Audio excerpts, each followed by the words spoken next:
Morning, folks. Welcome to Coffee with Artists. My name is Rachel Wilkins. Hi, excited to be here this morning. Today's guest is a New York City-based artist. Her studio is out in Bushwick in Brooklyn. She earned her BA at Sarah Lawrence and went on to get a Master's of Fine Arts with distinction at the University of New South Wales. Now, her work has been exhibited both nationally and internationally. And she's currently working from home in her home studio. So welcome to the show, Christy Powers. It's great to have you. Hey, it's great to be here. So you got a nice little setup there for a home studio. It looks very nice. Yeah, we're lucky. We live in Queens, and we got a place that was big enough to have a second bedroom so that it would serve as an office workspace, and who knew how much it would come in handy. That's amazing. And I heard from a secret source that you just got a puppy relatively recently? Yeah, it's actually his first birthday today. Oh, what's his name? Bondi.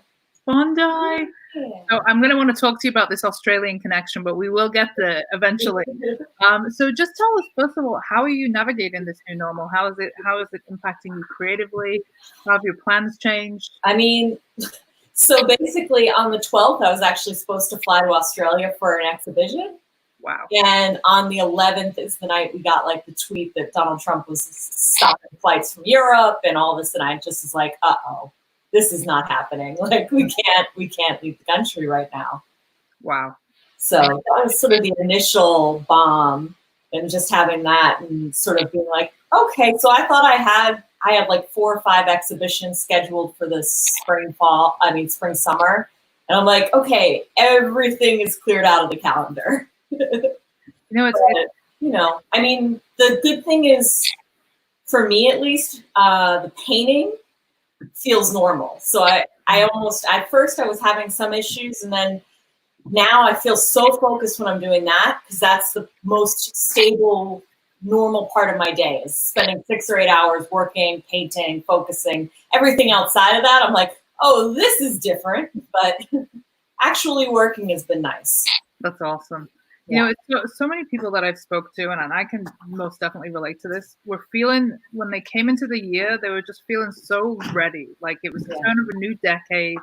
So many people that I've chatted with had a lot on the calendar for this year, me included. We had like 30-something events, scheduled, and it was going to be this just kind of great year. And, it's staggering, really, what's going on around us. But it's also giving us the opportunity to kind of pivot our attention to perhaps areas that may have been neglected. Yeah. Are you finding that creatively you are working? Are you creating something new? Are you revisiting old work? Are you feeling inspired by what's happening? I think definitely I've been working with a lot of family photos in the past couple of years. My dad passed away, and I inherited, my family were photo engravers from 1903 to the 1980s.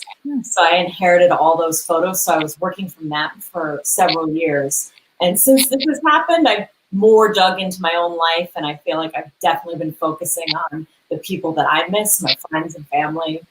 And I've also feel like I've started to notice that since I've been in quarantine, I've thought a lot about like closeness and physicality. And I've painted a lot more of like couples or friends embracing, or, lovers in bed type thing, that I'm sort of, I think, craving some of that human connection and sort of trying to spend time with it, making it in my work in lieu of having it. I feel so I guess sad for folks who are isolating alone right now. And for some people, it's probably great. If you're an introvert, I'm sure it's wonderful. But I'm fortunate that I have a menagerie of animals, and of course my amazing wife. Yeah. But, it must be just so lonely to experience this without somebody to share it with. Yeah. No, I mean, I feel so thankful to have my husband and my dog. I don't know what I would do without them. And I am an introvert, but it's, you need that. Mm-hmm. We definitely crave that human connection, and I think it's certainly brought into focus more now than ever. Yeah. So I want to talk to you about the concept and the theory behind your work. Now, I read on your resume, you said, my work investigates 2 concepts, one being the role that photography plays in memory, and the second being the relationship between painting and photography. So talk to us a little bit about memory. What is it that inspire you? You mentioned obviously your parents were involved in photography. Yeah. What is the kind of real inspiration behind this series, and what led you there? So I guess I started working in grad school in 2008. I had previously been working still with photography and painting based off of Polaroids. But my final semester and for my thesis, all of a sudden I was like, I had a professor who, I mean, because I went to grad school in Australia, they were always sort of talking about how, it's such a contained unit there, the art world there. And that he was always like, you can be famous here, but you're famous till you get to the airport. It's sort of the joke. He's like, the artists that expand outside of Australia, it's because they're really authentic to who they are. It isn't just this generalized thing. It's like, I'm a part of like skateboarding culture and my work reflects that and this lifestyle in this very specific way, or Aboriginal landscape painting. So he was like, try to be as personal as you can be. And so what I realized is I was like, I should work from my own experience. So because I was in Australia, I had moved there. So I had like a shoebox filled with like 50 photographs that pretty much was like, okay, I guess this is my life. Like, this is what my life up to this point has been, expressed in these photographs. So I started working from them. And sort of through time, I've changed it a little bit just because, I mean, when I inherited the photos, it's really, for me, it's about capturing these moments and these like emotional experiences. But with memory, they're always sort of just out of reach. It's sort of the way dreams are, where things are so clear in a certain way, where they feel more real than real, but also everything's sort of dissipating at the edges or getting lost and you can't quite grab it. And that's sort of nothing to do with my paintings.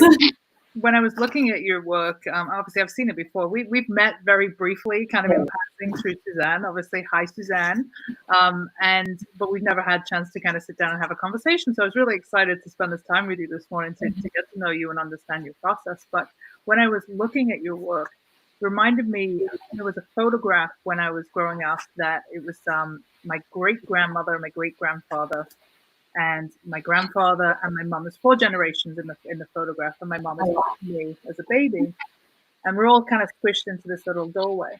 Yeah. And everybody that had passed away in that photograph was faded out. Yeah. Everybody that was still alive was still here. And I was like, this is really bizarre and a little spooky. Yeah. But it reminded me of that idea that somebody's kind of faded into the distance because you have purposefully left out facial features. What was the goal with that? Why did you opt to do that? Well, first, I really do want people to connect with the image and feel like it could be part of their own experience. Sometimes if the faces are too crisp, it sort of sets up this block where people can't interject themselves into it. It becomes too solid. And also, yeah, it is some of that aspect, especially when I started painting more from the family photos where they were people who either I didn't know or I didn't know them at that time in their lives. So I want them to be more abstracted. And are the pictures, the photographs that you use, are they immediate family, or are these kind of, I know we were actually at my in-laws this weekend and we were looking through photo albums, and one of the things that I noticed is that often our parents, grandparents have photographs of a bunch of people that they maybe didn't even know that well, right? Yeah. Folks at parties, and this one's uncle's brother's best friend. Yeah. It's it's kind of a huge collection of their lives. Like, did you pick folks that were particularly close to you, or did you pick folks that were maybe on the peripheral a little? Some of them, I mean, it's a mix. I mean, obviously there's some that are very close family members. But I do paint from, images from my grandparents and their college parties and things that people I've never met, never will meet. But yeah, I mean, the cool thing is, and it made me be like, oh my God, I need to do a better job of archiving my own stuff. But it's because I do have, from like the college parties, my grandfather was great about writing captions, writing who people were and being pretty clever with them. And I was like, oh, I need to do this because if down the line someone finds my photos, they're going to be like, I have no idea who anyone here is or why this is at all funny or interesting. And we kind of lose a lot of that with digital, right? We Yeah. don't have that kind of old school, paper documenting, and I don't feel like we document online enough what information relating to each of the images that we share. So that's an interesting point. Did you find that the process looked different for you when you were addressing a subject that was more personal to you, as opposed to somebody that was on the peripheral? What did that look like? I mean, for most, in any of them, I really start to get into, I try to create if there was the comment or any sort of detail about the story, I would try to place that moment, think about that and create a story. And then you start to sort of filter in your own experiences. So it becomes this blend of truth and fiction, which I think most memory is, in fact, a blend of truth and fiction. So it sort of becomes this own personal moment to me that I also feel like helps me connect. I feel more connected to my grandparents in a way, having started to work from their photos and having an idea of who they were when they were my age, younger than me, that it creates this sort of narrative that ties you in because you are creating some of it from your own experiences, so that it makes you feel closer to them because you're like, I've been through that moment. I felt that. And have you had the opportunity to share this with the folks that you've perhaps depicted? Are your grandparents still around? Are you able to share this? No, but I mean, with my aunts, they, the family does really respond to the artwork pretty positively. I was going to ask you, I imagine that when you show these, there's even more of an extension of the vulnerability that we feel anyway when we show art, which is, it is an extension of us. There's almost a deeper layer to, how much it really is you. It's your own history, it's your family. Do you feel more of an element of vulnerability when you do exhibit these? The thing is, for me, I feel like the process and the painting of it is sort of, I mean, I have jokingly said it's like exonerating ghosts. So in that moment, like that, the creation is really where the intense moment is for me. And then when I'm showing the work, I mean, I love that I can tell stories about the exact what I was thinking when I share it with someone who asks about it. But I love that people do go, oh gosh, this reminds me of my family. And like, we used to do this, and they'll tell me about their lives. And that's just so beautiful to me to have that experience where people really open up and share their own views of what the story they're creating from looking at the images.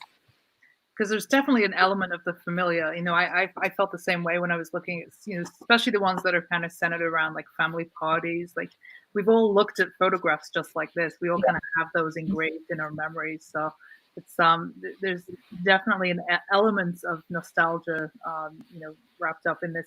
I'd like to know more about your process, because I was interested to read that you use Yupo paper. Something that is not generally associated with fine art. It's more on kind of graphic design, photography, that kind of thing. What made you go to this kind of material as opposed to a more conventional paper or canvas? I mean, I'm like a painter that's a weirdo that I don't like canvas. I don't like the texture of it. I always want to destroy that. So I started working, I used to work on photo paper actually, but it takes forever to dry because it's not supposed to be painted on and has its own complications. And then somebody at the art supply store was like, oh, have you tried Yupo? Like, I think you would love it. It definitely has that thing. And so I started playing around with it, and I just love it. It's got the same as photo paper. It has that really bright white underneath, which helps create like a luminosity from underneath. And I also love that because I always have I was always an oil painter, and then started working with some watercolors and seeing how they were fun to play around with in ways that they aren't supposed to be used. Things where they can be reactivated and where they're sitting on top and they don't have that sort of traditional watercolor feel. And so Yupo was like perfect for that, because I can do these sort of oil techniques where I can use fine washes, where I can use gouache and build up some texture, and then continue to work in a way that you can wipe it up and mess around and sort of change it.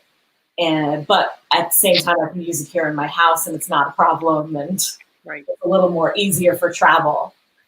I was going to say that's the one thing about those kind of mediums like watercolors. They travel well. They're nice Yeah. and compact little. For me, I have to take all kinds of crazy stuff with me, and but yeah, that's awesome. How would you say that your process has evolved over time in relation to this particular series?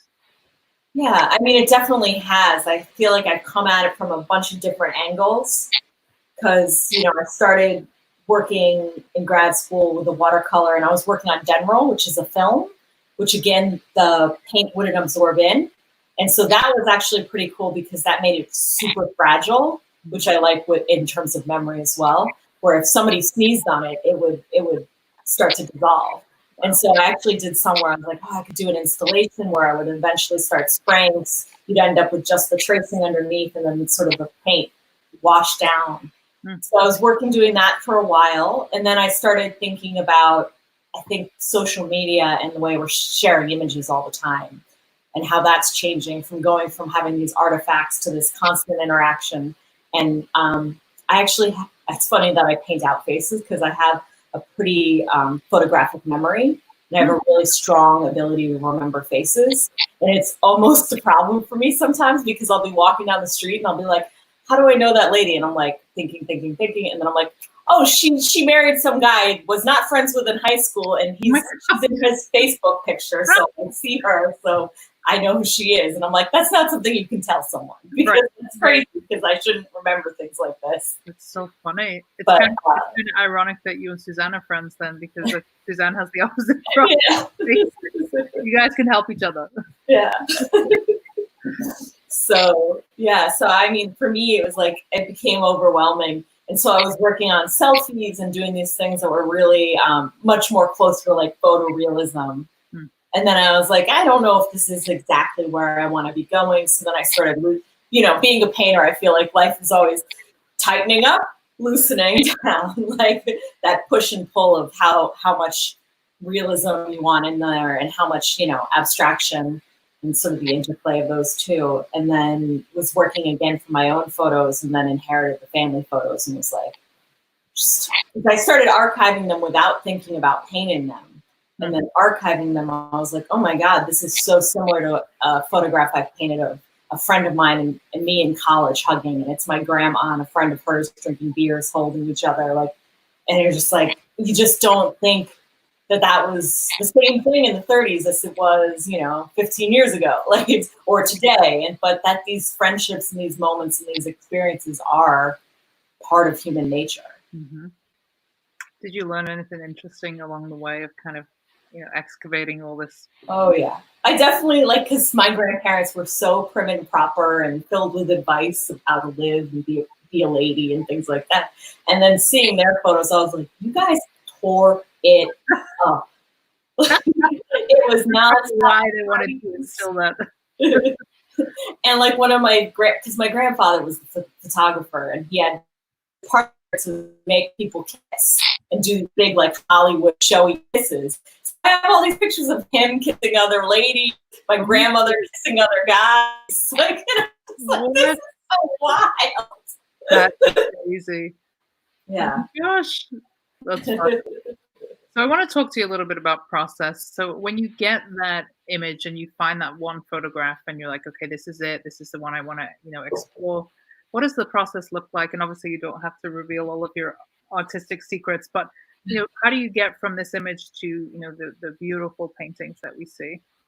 So usually what I'll start with, depending on the scale, I'll start with a photo and I'll either trace it out or I'll do sort of like a lo-fi monoprint where I'll just go over on a plastic sheet and trace out the photo and ink it sort of lightly to get the general composition and press that onto the Yupo or trace it onto the Yupo and then start painting from there. And then once I usually have the composition on the paper, I try not to look at the photo because I don't want it to become a photorealistic image. I want it to be this memory and this experience as opposed to having it be specific or to the T of what the image is. So I try to forget the photo and just remember what it is that I was drawn to in the picture and then recreate that. So take us back a little bit. Obviously, I want to get to Australia, but I want to know a little bit about your experience growing up in Queens. What was family life like for you? What were your experiences, your challenges, your struggles, your I joy? mean, yeah, I mean, I guess I was always, I guess the standard being an arts kid, you're always going to be a little rebellious. You're always going to feel a little out of place. Definitely didn't fit in high school. There's Hilton Owls, his graduation speech for Columbia College. He did this great talk about, how artists are always sort of standing outside, looking in at the prom, in their painter's robes or with their, pen and pencil, sort of observing everyone, but not necessarily taking in and being part of it. And I was like, ooh, that really hits close to home. And that sort of definitely identifies with my experience growing up, was sort of being outside of it, but very observant and just sort of watching everything that was happening. Hmm. It's such a frequent narrative that I hear that, we were either the black sheep of the family or the kid that never fit in, right? Yeah. And I think we just are a little bit, we're outsiders to what society expects us as human beings to do, right? Yeah. And that I like the idea of the observer, like you just mentioned, because we are constantly. I mean, I don't know about you, but I feel like I'm constantly observing the world around me, whether it's the colors on the trees, or the flowers, or just social interactions. Like I can't switch that off. No, absolutely not. Yeah. So, all right. So you grew up in Queens. I grew up on Long Island. I'm sorry, grew up on Long Island. Tell us about growing up. Did you have a big family? Were you creative right out of the gate? Is it something that you withdrew to, had a passion for? I think so. I mean, I think I was always creative. I teach some, and I always tell kids, because I was creative and I always had these ideas, but I wasn't someone who was naturally gifted. There are people who just can draw perspective by the time they're 8 years old and just have that skill. I was not one of those people. I definitely had to learn and put the work in to get my skills where my vision was. But it's I think as long as you have that drive and that this is something you're interested in, that's all that really matters. So, I mean, I think I was always drawn to the art room. It always seemed like a safe space to be. And I guess that's sort of what every kid's looking for, the place where they feel like they fit in and they have a little bit of ownership and authorship of that space. Do you find that you still have an element of play within your work today? I try to, for sure. And that's actually one of the things I love most about going on residencies, is there a time I feel like I can really play and explore. Because, I mean, I'm a workhorse. I just work all the time. But for me, I do feel like I need to be in sort of my studio or my home space to really get to that complete level of work. So I love residencies because I can actually really be like, no, I'm just going to play around and mess around, and I'm going to take notes, and I'm going to take photos, and I'm going to do all this stuff so that I can bring it home and create the work. Mm-hmm. So for me, I really do love having that time where you can be like, okay, I'm free. If I want to make some abstract paintings that have nothing to do with what I normally do when I'm in my space, where I think, there's just sort of in your own space, I feel like I have this need to continue and push forward with my own work. But when you can break out of that, it's so great.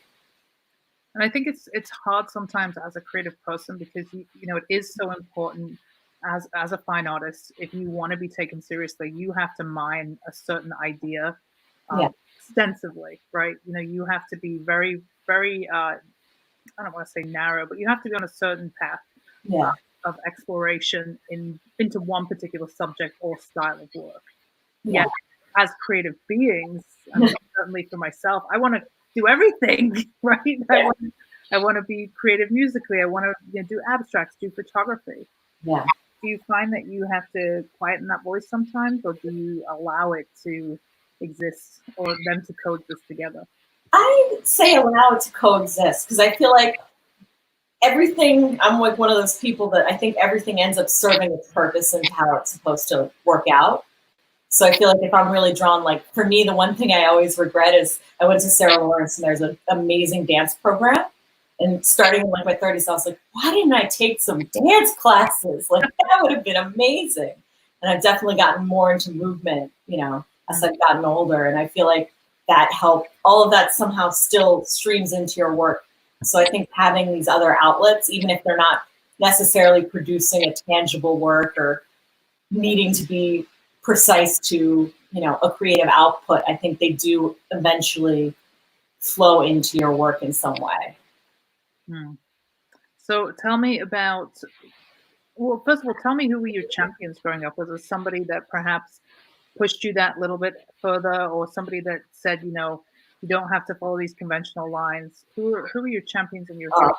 I had the greatest high school art teacher, Miss Brody. She was the best. She definitely, I think, sort of let me be me and gave me that space where I sort of started to really realize this was the path I wanted to go on. That's amazing. It's amazing how like the power that teachers have and the influence that teachers have. Just talking last week to somebody who is also an educator, and he just praised so much this one professor that had pushed her. Yeah. You mentioned yourself that you do some teaching as well. How has that kind of come full circle, and what do you get from teaching? I think teaching is a really great counterbalance to being a working artist, because I do feel like I need to give back. I mean, I feel like my high school art teacher saved my life and pushed me on this great path forward. And so that's something I feel like I do need to repay by hopefully being there for my students.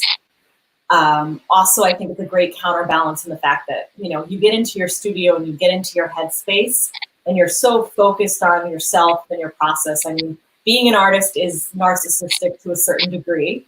So I feel like it is nice to have the counterbalance, because when you're teaching, you have to learn that you don't matter, that it's your students that matter. And sometimes they're going to have reactions to you and it's not necessarily about you. And the best thing you can do is really focus on how to be the best teacher for them. And so it's a nice counterbalance of the ego, I think. Right, a little narcissist and then some humility on the other side. All right, so tell us how you ended up in Australia. How did that come about? What led you out there? And, tell us a little bit about that story. So in undergrad, I did study abroad in Australia and I loved it. And then when I was looking at grad schools, I was applying to all the typical Columbia, Yale. And I remember when I went to Yale and they were like, you should budget like $50,000 or $60,000 a year for the 2 years of the program. And I was like, so we're talking about taking on 6 figures of debt to be a painter, and that seems a little precarious. Wow. And so I was like, started looking into, people were like, oh, if you go overseas, it's much more affordable. And so that was definitely part of it. Was, I got my degree for probably $16,000, wow, which is a lot more manageable in terms of paying it off. Mm-hmm. Also, having always been in New York for basically my entire life, I was like, I really do want to get that perspective of being in another place and what art means somewhere else outside of this. It's New York is such a hub. So I also really did crave that, of seeing the idea of what art can mean somewhere else and different versions of the art world. So what do you think it gave you in terms of the richness of experiencing another culture? What do you think it gave you as a creative and just as a person? I mean, it was great. I think the sense of dislocation and being away from your home is super important. Also just seeing, I think there's a lot more of a close-knit community within the arts in Australia, just because it is a smaller place and it's a smaller world.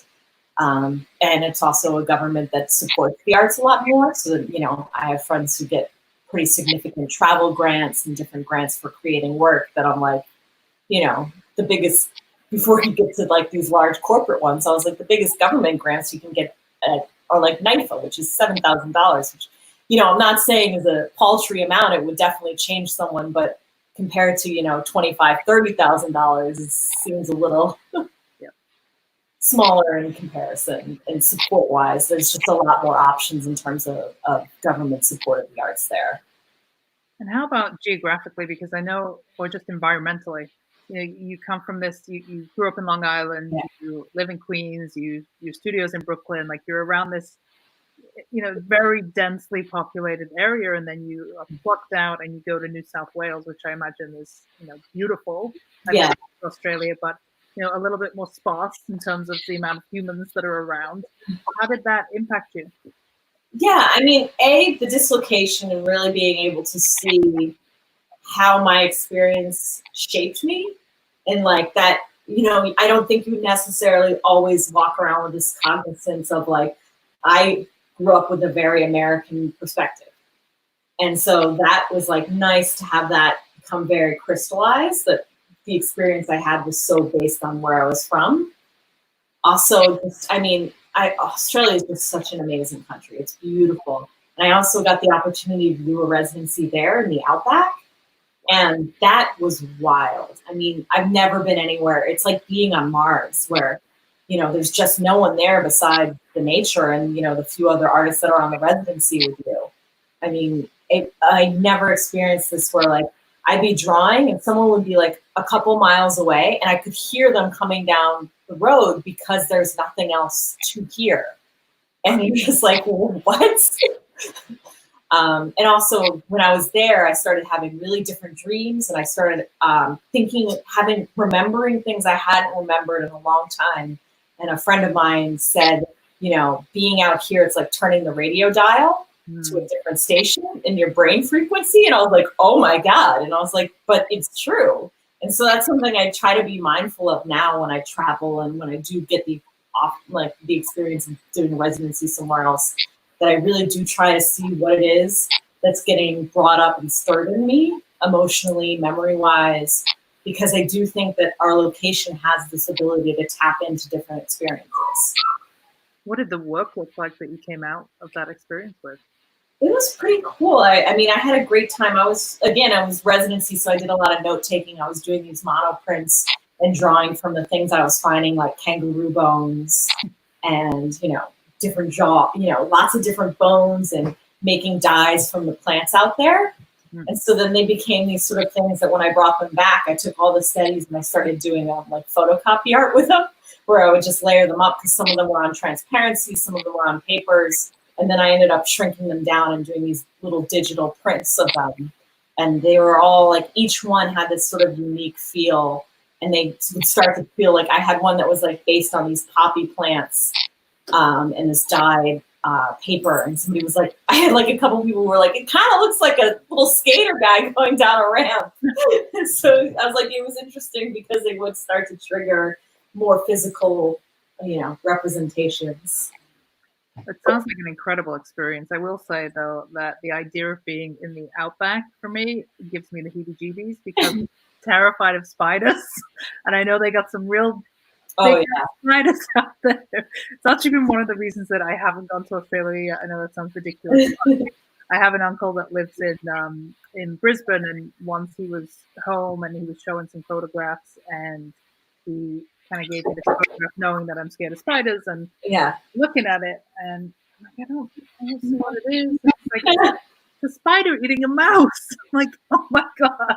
Like, it was so big, the perspective of the spider. So yeah, I would love to do a residency. I've yet to do one, but I probably not somewhere with those kind of creatures. So it sounds amazing. Yeah, you do it in the winter, because I'm terrified of snakes. And they were like, oh yeah, if you came here in the summer, you have to bring a shotgun, because like every 4 feet there's like a killer snake. Oh my gosh. See, no, I want a stress-free residency. Yeah. I don't want to worry about what's in my bed sheets. Yeah. And so I was like, wait, so in the winter they just sleep? That's what snakes do? They just like hibernate? And they were like, yeah, I mean, if you start kicking over rocks and looking like, they're like, you'll find. I was like, oh my gosh. No, I'm not trying to find these snakes. I'd be sleeping in my suitcase. No way. There is no way. So, first of all, how long were you out there? Was it just for the years that you were doing your master's? Yeah, I was there for like 2 years. Wow. What do you think that, there's kind of these two schools of thought about getting a master's, one that you have to have it to have a certain level of success, to be taken seriously by certain galleries and institutions. And the other that, the art world is experiencing a major shift. And, we don't necessarily have to follow those conventional guidelines anymore. Yeah. What do you feel that it gave you? And what would you say that it, do you feel that in a way it perhaps shaped your voice, or do you feel differently? Definitely. I mean, I definitely feel an influence from the experience. I definitely wouldn't say you have to get a master's, and I absolutely wouldn't recommend going into debt for it. I don't think that's a wise move. What it is for me, it was 2 years where I got to really focus on making art. And I think the thing they don't always tell you is so much of it is dependent upon the people you're with. You learn more from your fellows, from the other artists in the program than you do from any professor, even though I had some amazing professors and I definitely learned plenty of great quality instruction from them and ideas, but it's really about the community you build. So I think if you could create that experience for yourself in a way where you have a community of other artists where you're really starting to watch and grow together and build work and have that feedback, then that's what I think is really what's substantial about it, is having that room to grow and having other people watching you grow and respond to it and responding to their work and sort of learning to build and process work together and critique and all of those things that I think are really vital. I feel like we've lost a lot of the sense of community over the years, just technology. Even though it has brought us closer in so many ways, it has also pushed us further apart. You're somebody that, it seems that you have been able to build a community here in New York. When I've met Suzanne and you out at events, you have this base of people that you interact with and, do residencies together and things like that. How important have those folks been for you? I think it's vital. And I mean, it took a while for me to build that, especially because I didn't realize until like I left grad school and came back to New York. I was like, wait a second, I just left like one of the most important like components of grad school behind. It's the community you build. And I think your network and the other artists are so vital and so important to, your creative process and your career. Because I mean, it is a community, I would say, anytime, I get asked by curators in my gallery, oh, who should I look at? Or I'm thinking about doing a show about this. Whose work would you recommend? I mean, that's just a vital part of being in the art world, is sort of being able to point other people to work that you love by people you love. I mean, I recommend people I don't know as well, but having that sort of reference base and learning to support each other and that it is an environment where we succeed by helping and uplifting each other and, being there for each other, whether it's giving creative advice, giving feedback on work, or, helping, make an introduction to someone. There's this famous poster by the Guerrilla Girls that I have hanging in my home, where it talks about the advantages of being a female artist, and it's this whole tongue-in-cheek idea of we don't have to deal with the struggles of success. We don't have to have museum wings named after us. All these kind of really truths that men experience a certain level of success. Yeah. Women traditionally have been the subject of many male artists' work, but generally we've kind of taken a back seat. Do you feel that we're seeing a shift? And how do you how you're somebody that's kind of out there and exhibiting pretty frequently? Do you think there's more of a balance today? There is a more growing balance, but there's still so much work to be done. I mean, there is not in any way equity in the art world in terms of gender, in terms of race, sexual identity and orientation. There's definitely so much work to be done. And I think that we're not seeing a proper representation of all the people that are creating work in this world. But I do think there has been progress made for sure. I don't want to disparage you too much, but I do think to pretend that we've gotten to a place where the vast majority of shows aren't white men is just not true. What do you think we can do as a community of women artists? I mean, I think we just have to work on continuing to push forward, continuing to make the work, and continuing to try to find spaces. And the thing is, I think now there are more opportunities and there are more spaces that are taking that into consideration. I mean, I know the gallery I show with is 50% women, so that's great. And I know a lot of different places I show with do have that in mind, that notion that there shouldn't be, just an occasional woman artist in a group show. I think the decision makers as well there needs to be, Yeah. some kind of equality there as well, because a lot of these major institutions are ran by white cis. Yep, for sure. So we definitely have a lot of work to do. I, in a way, I do feel maybe a little optimistic that the internet will help with that. That I think my understanding from like places that do online sales is that they're a lot more closer to equal in selling men and women's art work. So I think that, opening up the art world, removing some of these tastemakers and these people who've always had power, and maybe democratizing it a little bit more will actually be really key to helping people break forward who maybe weren't going to wouldn't have broken forward in the past. I think so too. I think we just have to shift the mentality of men have a higher perceived value. Yeah. And that's going to take some time. But yeah. I mean, the problem is that the art world is still in this sort of place where it's these mega collectors and auction houses, and it's, these 50 artists that, these billionaires who are most often men are buying from other white men, and that these collections are very monotonous.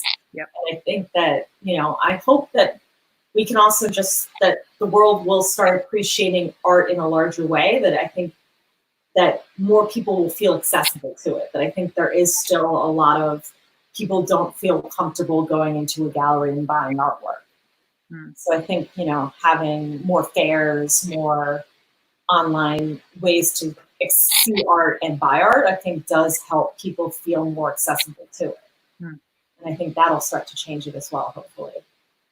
I think so too. I think that sometimes I worry about the idea of accessibility with art, because art is traditionally, a luxury item, and therefore should have a luxury price. Yeah. It's very personal, but I'm somebody who's very involved in making art more accessible. Yeah. But at the same time, I worry sometimes, does that ultimately bring the value down when it does become more accessible? But I think that's something that will take time to understand. Yeah, I mean, it's definitely, I can see that, because then occasionally you see people who are doing these sort of factory model, everything for $100, and this is this, and this is this, and it's sort of lacking the soul of artwork. So I'm sure there's definitely some rejiggering of figuring out the in-between those two, of creating a place that is more accessible, but also letting people know the value of art and understanding that it is something you're going to hopefully have for the rest of your lives, that you're going to enjoy, and that, it maybe doesn't need to be $1 million, but, if you need to save up for it, it is worth that expense. I think when I see Amazon stepping into the art world, I'll get really concerned, but we're not there yet. So, So you're somebody who's very active in showing, in attending residencies, in participating in fairs. You're full-time, obviously you do some teaching as well, but would you say that you have a sustainable art business? And if so, how have you got to that point? I feel like this year was the year I was like, I'm finally really at this place where it's so, sustainable, and it's really worked. And then this happened. So we'll see how this affects everything. But it is a process of just really making sure you're putting yourself out there. I think that a lot of times there is a lot of doubt where it's like, oh, do I do this? Do I do that? Do I apply for this residency? Am I qualified? And that, I think, just accepting that you need to take some of these risks and apply for some of these things that maybe you don't feel ready for, that you feel like might be a reach. And, starting to do that, I think it builds. And the more you're out there, the more connections you make and the more opportunities that come to you. I know it is like, for me, it's like the studio is the safe place. It's the place I want to be, but it is important to make sure you get your work out there, because the more people who see it, there's more chance for there to be a response and for more opportunities to arise from it. I mean, it's funny because, I think sometimes I do start to be like, oh, what I do want to do is just be in the studio. I don't always want to be at fairs or be at shows. And then this happened, and I was like, I really miss seeing other artists. I really miss being at a fair and talking to people about my work or doing all these different things that sometimes you don't think of as an important part of the as an important part of the process as being in the studio. But you're like, oh wait, that is really important, and I really do get a different thing out of that. And I think just making sure you put yourself out there, because I think we all do have this, is my work good enough to be seen right now? You know, those self-doubts that I think you really have to push through to really get to a place where you're like, okay, yeah, people do respond to my work, and it is important that people see it, because, you know, you can't just make work in a vacuum. It is meant to be seen, and it is meant to be experienced, and to get that feedback and response to it is so vital.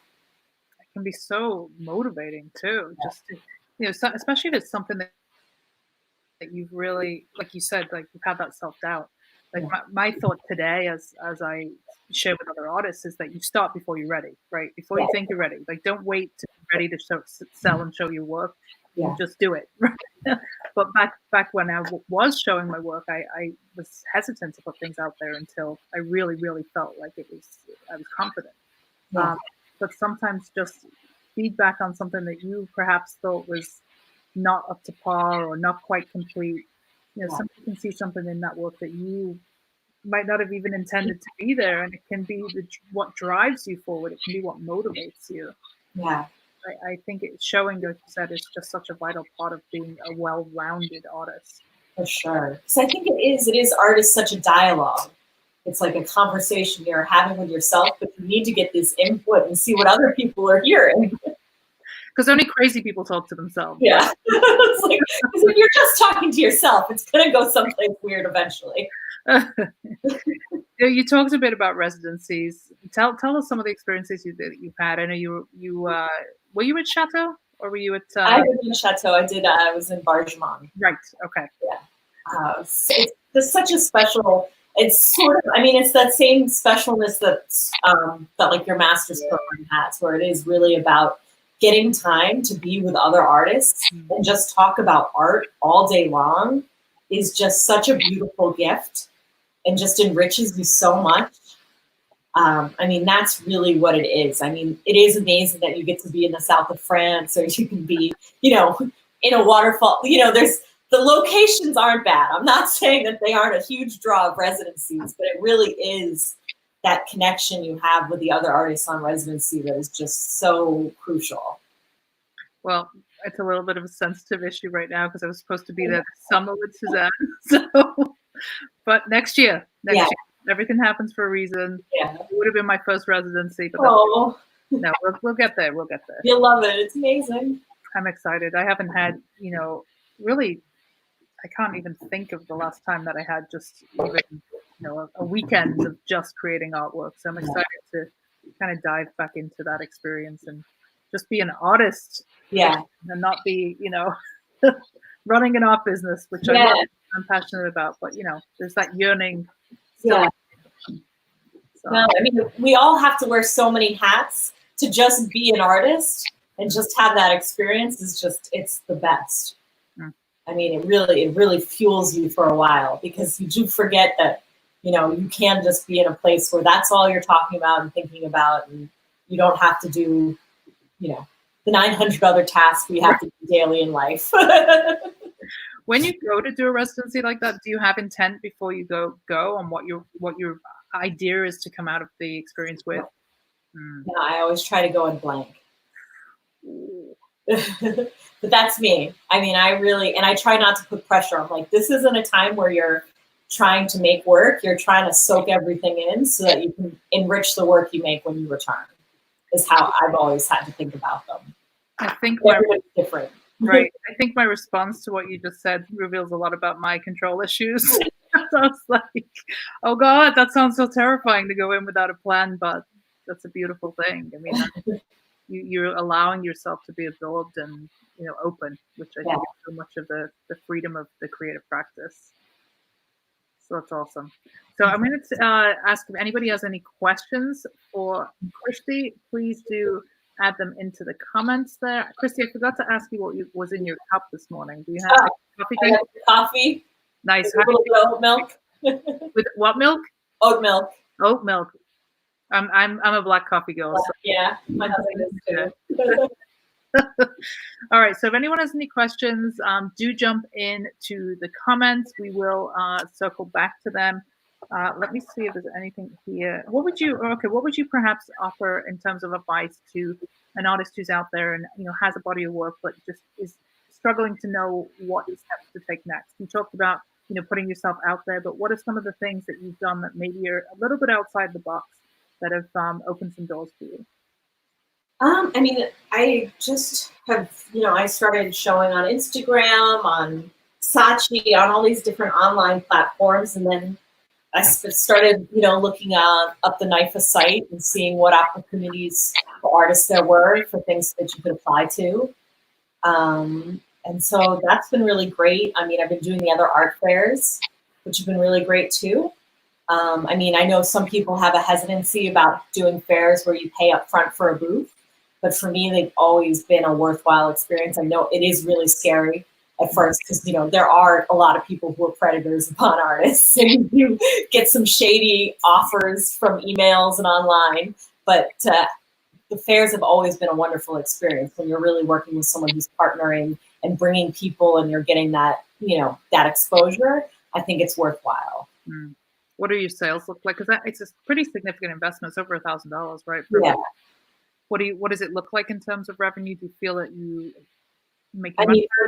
I mean, for me, it's, it starts to tell you too about where your audience is. Because for me, I always do the best at the Brooklyn Fair.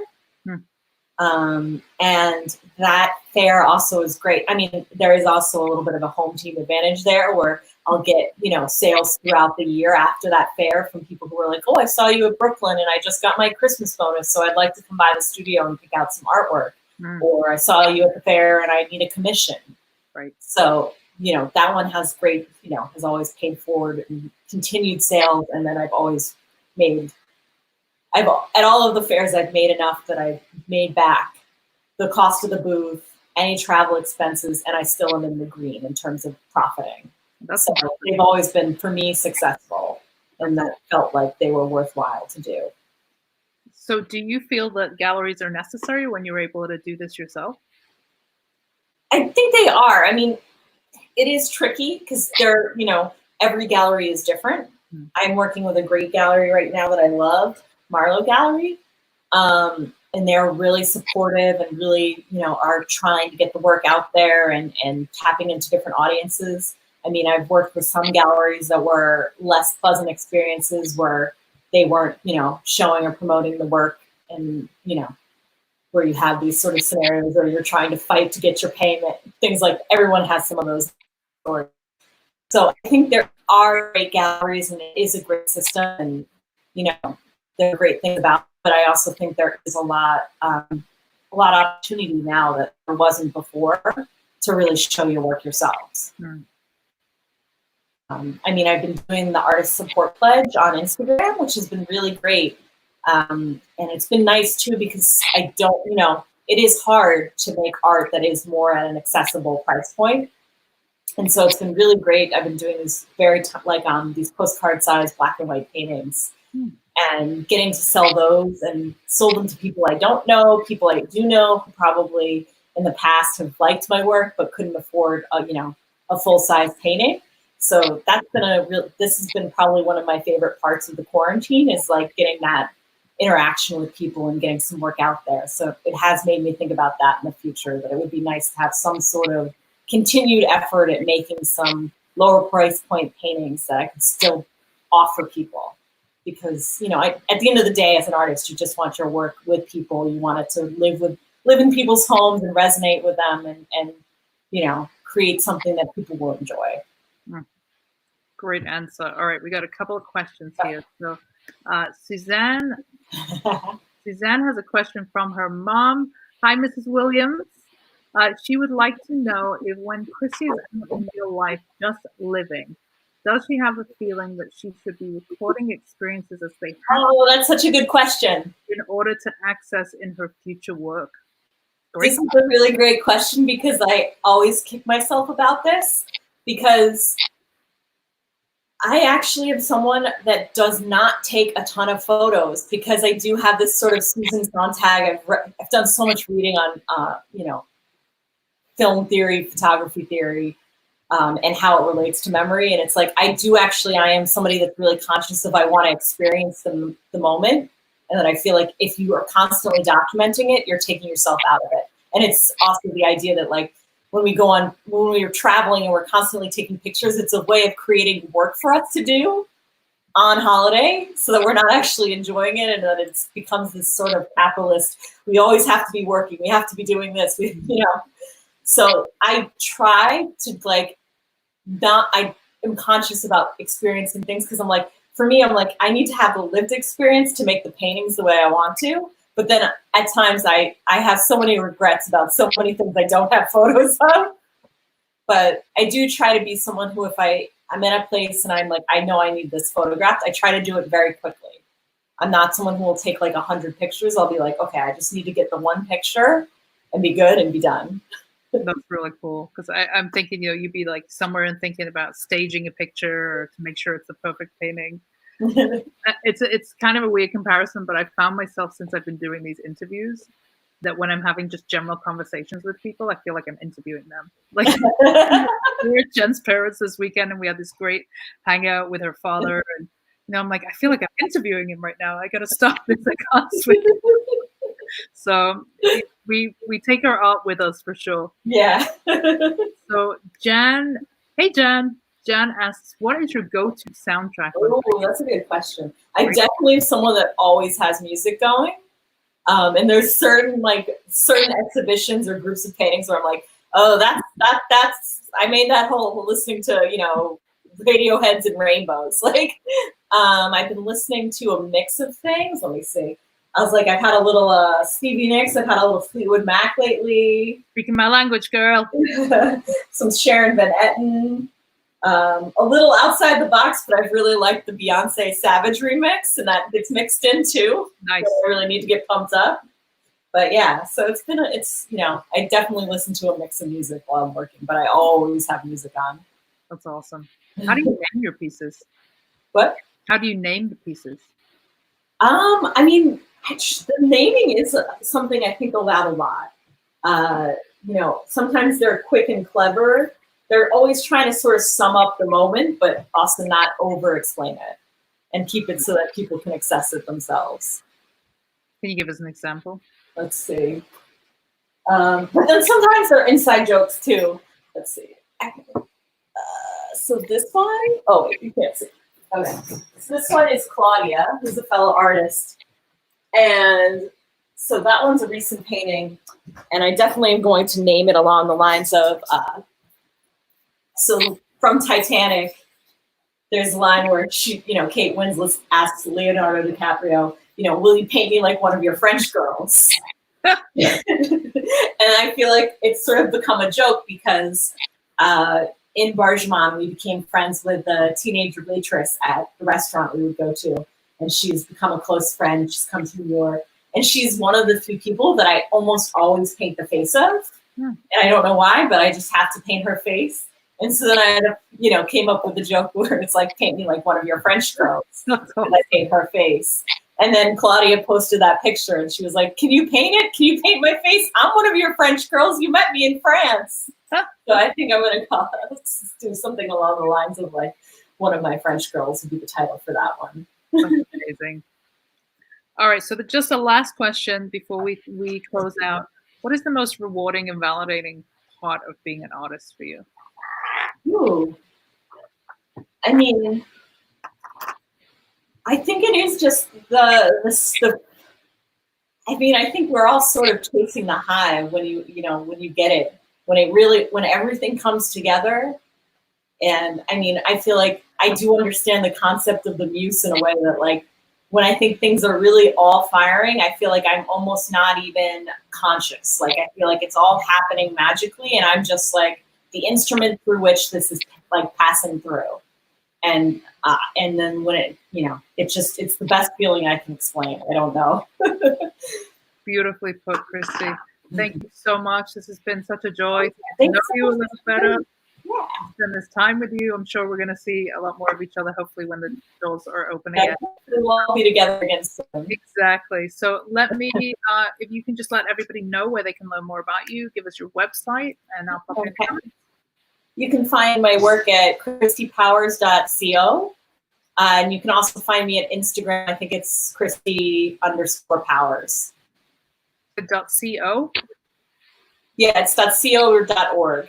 Okay. I think it changed. I have it as .org, but then I think Squarespace changed it to .co. But it automatically redirects if you do christypowers.org.